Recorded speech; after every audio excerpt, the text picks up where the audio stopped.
অবশ্যই অবগত আছেন যে তিস্তা বাঁচাও আন্দোলনের জন্য আমাদের এই অঞ্চলের প্রিয় নেতা অধ্যক্ষ আসাদুল হাবিব দুলু, যিনি আমাদের বিএনপি জাতীয় নির্বাহী কমিটির সাংগঠনিক সম্পাদক রংপুর বিভাগ, তার নেতৃত্বে তিস্তা বিধৌত 5টি অঞ্চলের মানুষরা দীর্ঘদিন যাবৎ আমরা আন্দোলন করছি। এই তিস্তা একই সঙ্গে আমাদের প্রাণ এবং আমাদের দুঃখ কষ্টের কারণ আপনারা জানেন, তিস্তার ন্যায্য পানি প্রবাহ নিশ্চিত করার জন্যে গত সরকার চরম ব্যর্থতার পরিচয় দিয়েছে, যার ফলে তিস্তা অঞ্চল মরুভূমিতে পরিণত হয়েছে।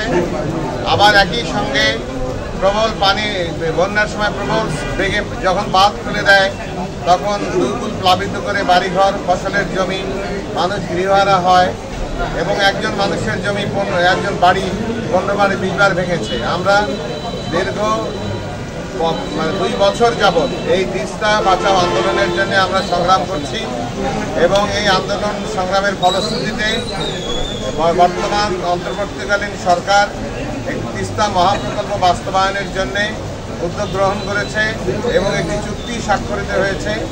সেখানে 2 কোটি টাকা, 2 কোটি কয়েক লক্ষ টাকা বর্তমান সরকার দেবে, বাকি 7 কোটি টাকা হচ্ছে যে চীন সেখানে সরবরাহ করবে।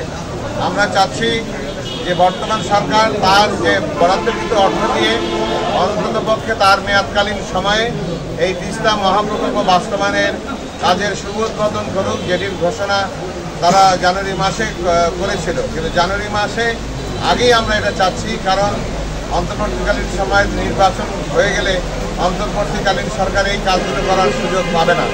সেই কারণে আমরা চাই নভেম্বর মাসেই এই শুভ উদ্বোধনটি মহাপ্রকল্পের শুভ উদ্বোধনী করুক, সেই উদ্দেশ্যেই স্মারকলিপি প্রদান।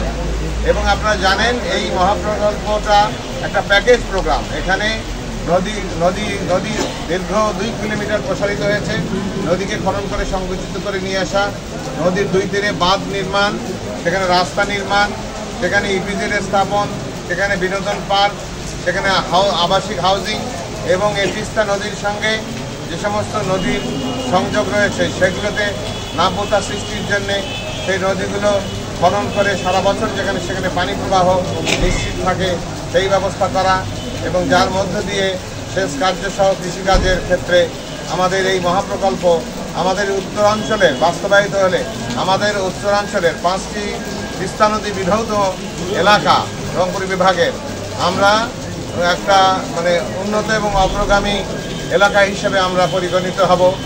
এই প্রত্যাশার জন্য আমরা এই আন্দোলনের সঙ্গে দীর্ঘদিন যুক্ত রয়েছি এবং আমরা আশা করি এই অন্তর্বর্তীকালীন সরকারের সময় এই কাজের শুভ উদ্বোধন হবে। আচ্ছা, এই প্রকল্পটির কাজ আসলে বিলম্ব যদি হয় সেক্ষেত্রে আপনাদের পরবর্তী কোনো কর্মসূচি থাকবে? আমরা তো আমাদের এই দাবি অব্যাহত থাকবে। আর একবার যদি কাজ শুরু করে দেয় তাহলে পরবর্তী সরকারের একটা দায়বদ্ধতা থাকবে যে কাজটি সম্পন্ন করার জন্য, সেটা যে নির্বাচনের মাধ্যমে যে সরকারই আসুক। আর আমরা আশা করছি যে বিএনপি সরকার যদি আসে তাহলে যেহেতু এটা আমাদের অ্যাক্টিং চেয়ারম্যান জনাব তারেক রহমান লক্ষ লক্ষ মানুষের উপস্থিতিতে ভিডিও কনফারেন্সে এই দাবির প্রতি সংহতি প্রকাশ করেছেন, কাজেই এখান থেকে বিএনপির সরে যাওয়ার আর কোনো পথ নাই।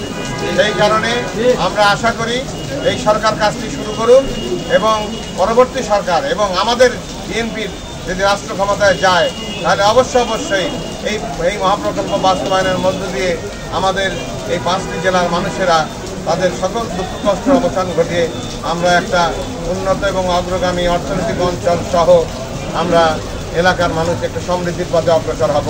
সেই জন্যই আমরা এই আজকের স্মারকলিপি প্রদান করেছি। ঠিক আছে, ধন্যবাদ।